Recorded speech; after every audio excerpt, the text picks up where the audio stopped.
Naquele tempo, Jesus disse a seus discípulos: se teu irmão pecar contra ti, vai corrigi-lo, mas em particular, a sós contigo. Se ele te ouvir, tu ganhaste o teu irmão. Se ele não te ouvir, toma contigo mais uma ou duas pessoas, para que toda a questão seja decidida sob a palavra de 2 ou 3 testemunhas. Se ele não vos der ouvido, dizei-o à igreja. Se nem mesmo a igreja ele ouvir, seja tratado como se fosse um pagão ou um pecador público. Em verdade vos digo, tudo que ligardes na terra será ligado no céu, e tudo que desligardes na terra será desligado no céu. De novo eu vos digo, se 2 de vós estiverem de acordo na terra sobre qualquer coisa que quiserem pedir, isto vos será concedido por meu Pai que está nos céus. Pois onde 2 ou 3 estiverem reunidos em meu nome, eu estou ali no meio deles. Palavra da salvação.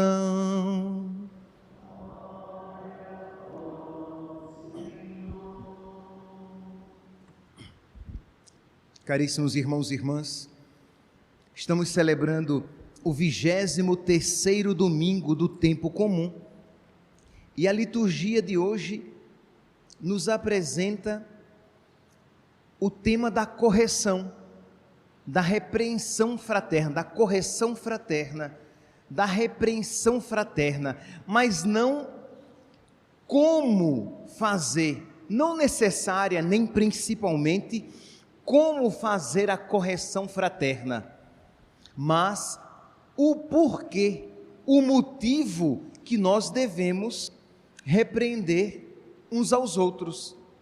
Porque é que a repreensão, ela pode e às vezes deve acontecer. Então, o motivo aqui, meus irmãos, é a caridade.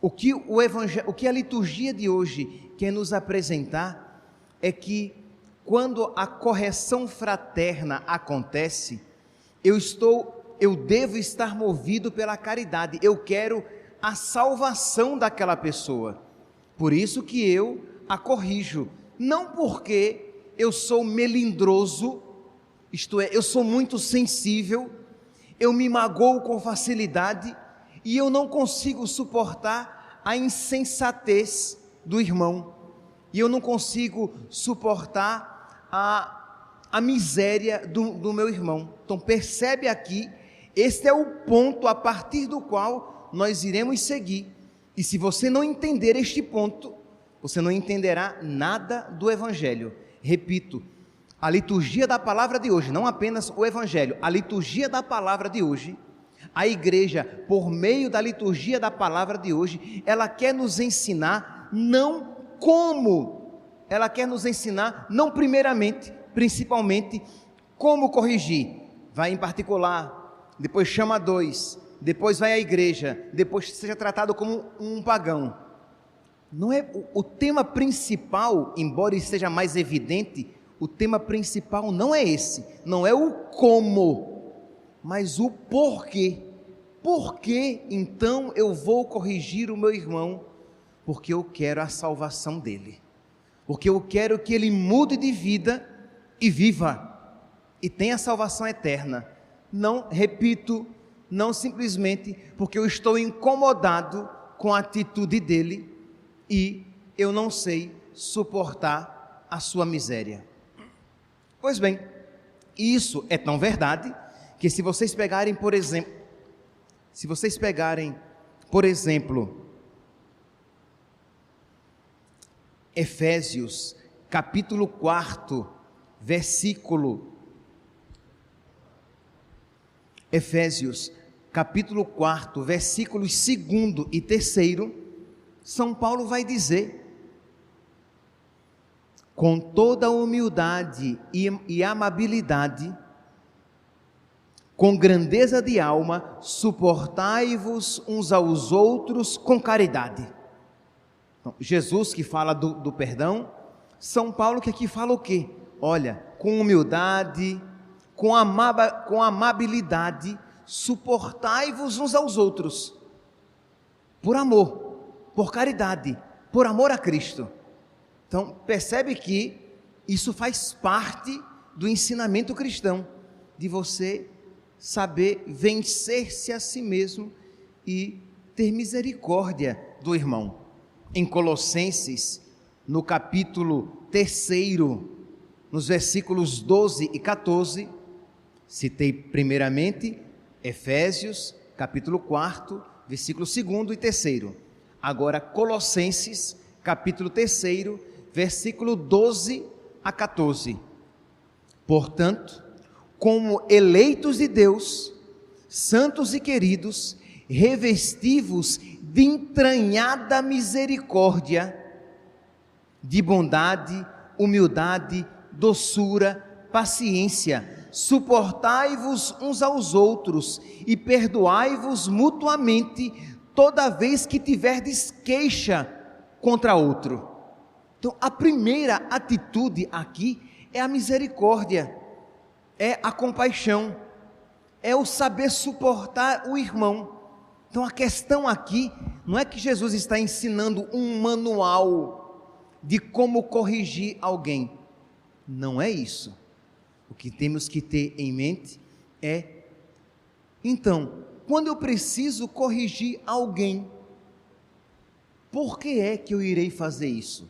Se não é porque eu fiquei ofendido e estou incomodado, você vai dizer, mas padre, mas isso acontece. Quando alguém me faz o mal, eu me sinto ofendido, eu me sinto contrariado. Sim, meu santinho, mas embora você isso experimente, esse não deve ser o motivo da correção, senão ela não é virtuosa. Se você corrige o seu irmão simplesmente porque você está incomodado com o erro dele, isso é porque você quer sempre que a sua vontade seja feita. Isso é porque você continua no centro da sua vida.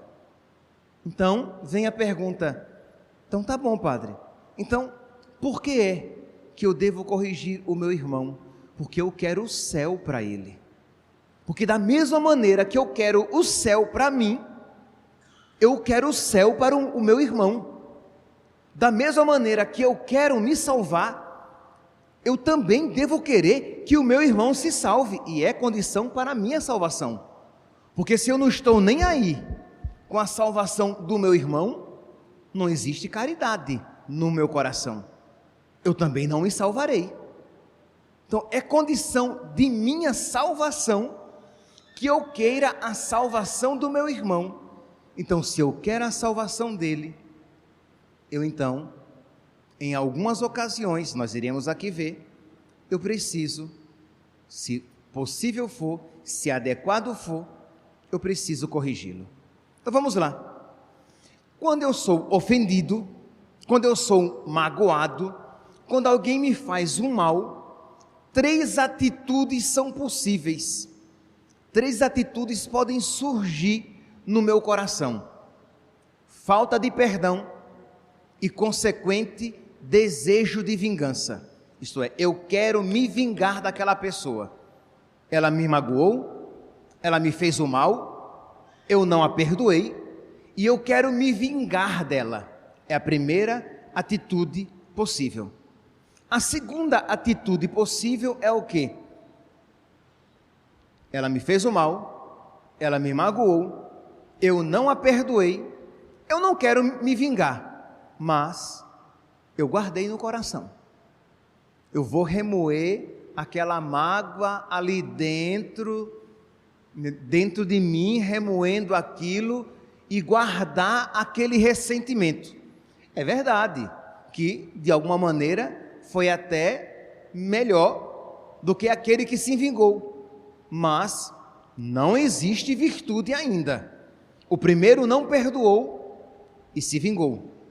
O segundo não perdoou, não se vingou, mas guardou no coração. A terceira atitude, ele perdoou e ofereceu a Deus. Ele perdoou e por caridade ele suportou. Percebe que aqui é a atitude cristã que nós ouvimos em Jesus, que nos ensina a amar os inimigos e a perdoar, a fazer o bem quem nos faz o mal, inspirado aqui em São Paulo, que nós vimos as passagens de Efésios e Colossenses.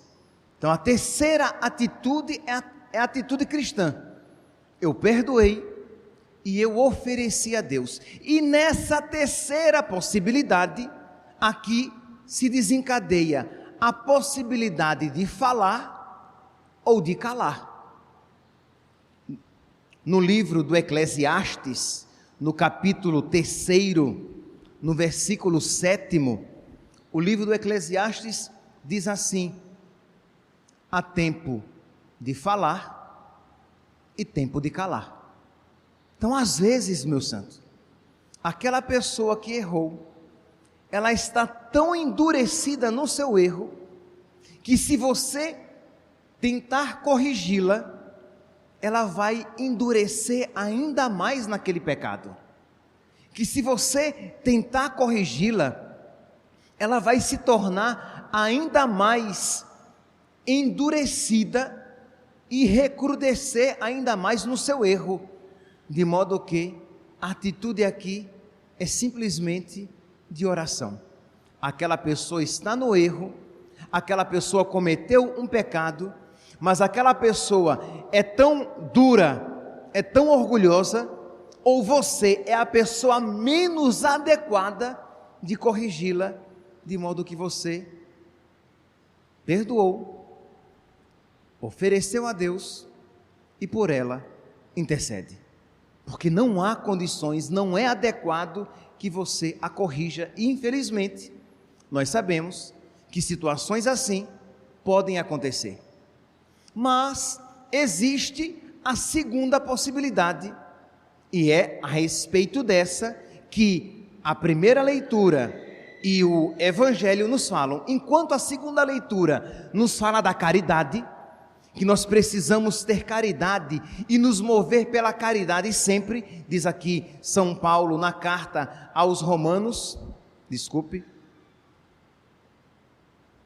São Paulo, a carta aos Romanos, diz assim: o amor, todo e qualquer mandamento se resume neste: amarás o teu próximo como a ti mesmo. O amor não faz mal nenhum contra o próximo, portanto, o amor é o cumprimento da lei.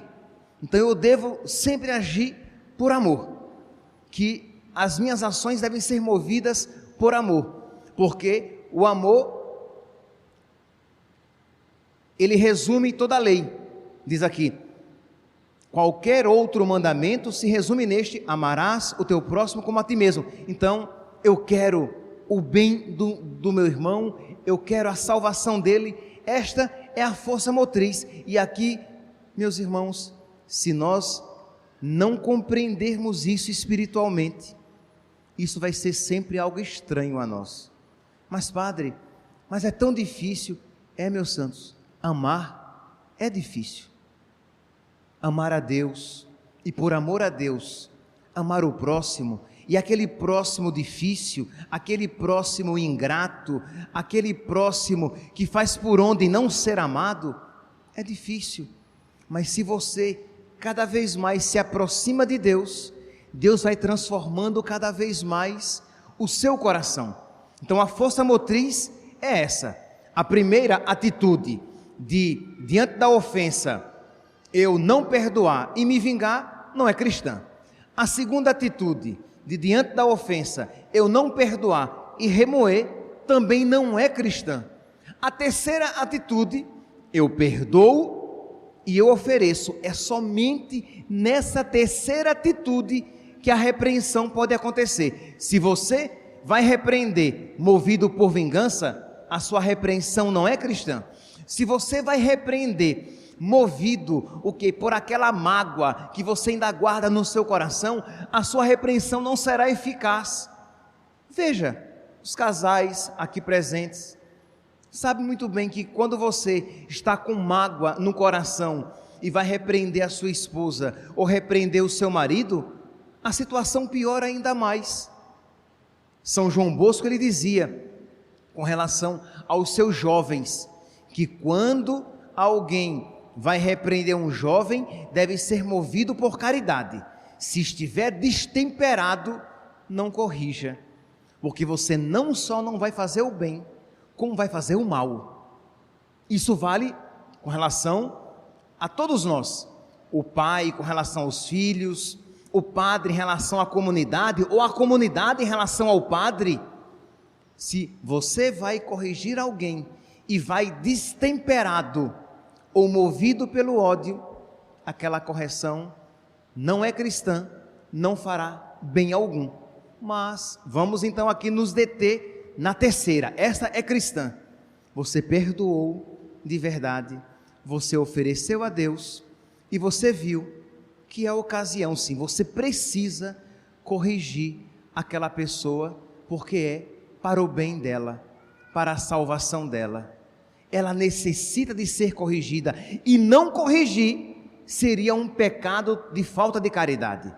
A primeira leitura diz aqui: assim, quanto a ti, filho do homem, eu te coloco como vigia na casa de Israel.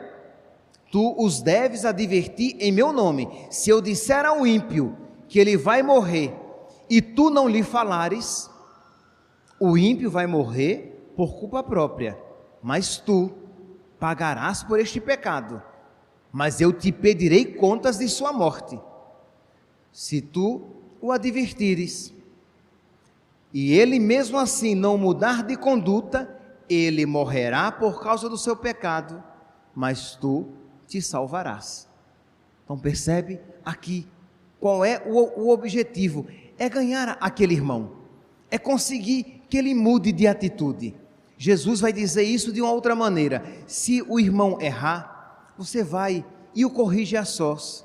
Por quê? Porque se eu corrijo na frente de outras pessoas, isso vai ser humilhante para ele, e eu não quero humilhá-lo, eu não quero enraivecê-lo, eu quero ganhar o coração dele para Cristo. Então eu vou corrigi-lo a sós. Mas ele não me ouviu, então tá bom, eu vou com outras pessoas que talvez o conheçam e que o querem bem, e que será mais fácil de ganhar aquele coração. Então nós vamos a ele e tentamos convencê-lo. Percebe que aqui é querer ganhar aquele irmão, não é porque eu quero mostrar que eu estou certo, e aí eu vou com outras pessoas, ou eu vou à igreja. O caminho não é esse. São João Paulo II tem um evento na vida dele que é tão esclarecedor. Vocês sabem que São João Paulo II foi baleado na Praça de São Pedro.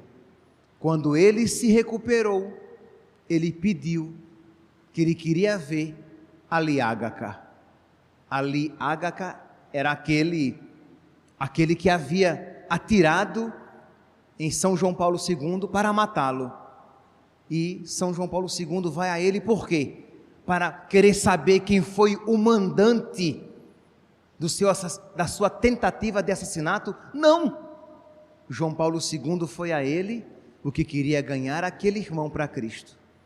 São João Paulo II foi a ele para, quem sabe, levá-lo ao arrependimento.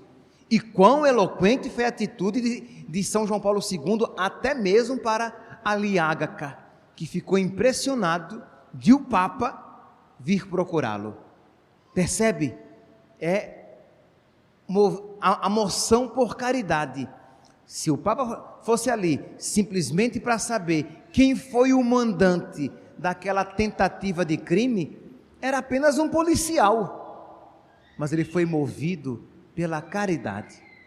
Um outro exemplo que me vem à mente eu ouvi isso de um padre, ele falando que uma vez veio a ele uma mulher que tinha sido traída pelo seu esposo. O esposo disse a ela que a havia traído, mas que estava tão arrependido e envergonhado que não ia se confessar. E o tempo passou e o marido dela que não ia se confessar, e ela veio ao padre dizer: padre, por favor, procure o meu marido, porque ele pecou gravemente, e ele não quer se confessar. Percebe? Ela não procurou o padre: padre, por favor, converse com meu marido, ele me traiu, eu estou muito magoada, eu estou com raiva dele, ele procurou uma outra mulher. É claro que isso é compreensível, eu não estou dizendo que isso não seja compreensível, mas estamos de acordo que não é a virtude. Quando Santa Rita de Cássia pediu a Deus que, se era para os seus filhos se enveredarem no pecado, que Deus os levasse, ela preferiria ver os filhos mortos a ver os filhos perdidos. Percebe que é a caridade que move a oração daquela mulher. Quando esta mulher vem ao padre e pede que o padre procure o seu esposo, ela não está querendo que o padre repreenda o seu marido, porque ela está ofendida, magoada, mas ela quer o céu para o seu marido. Padre, se ele morrer com esse pecado, ele vai para o inferno. Padre, se ele morrer com esse pecado, ele vai para o inferno. Percebe? Ela desejava o céu para ele, da mesma maneira que ela desejava o céu para si. E é isso o que o Evangelho quer colocar nos nossos corações. De modo que, quando você tem isso em mente, e você vai tentar corrigir o seu irmão, é uma outra realidade. Não é uma pessoa magoada, porque imagine, eu fui ofendido. Mas, se isso requer uma repreensão, uma correção, eu farei, porque eu quero o bem dele. Se não, suportai-vos uns aos outros, por amor a Cristo. Se eu for querer sempre repreender o meu irmão, pelas pequenas coisas, pelas irritações que ele me faz, como é que eu vou viver o Evangelho? Suportai-vos uns aos outros, por amor a Cristo. Aí você diz: padre, mas como fazer isso? Isso está tão além das minhas forças.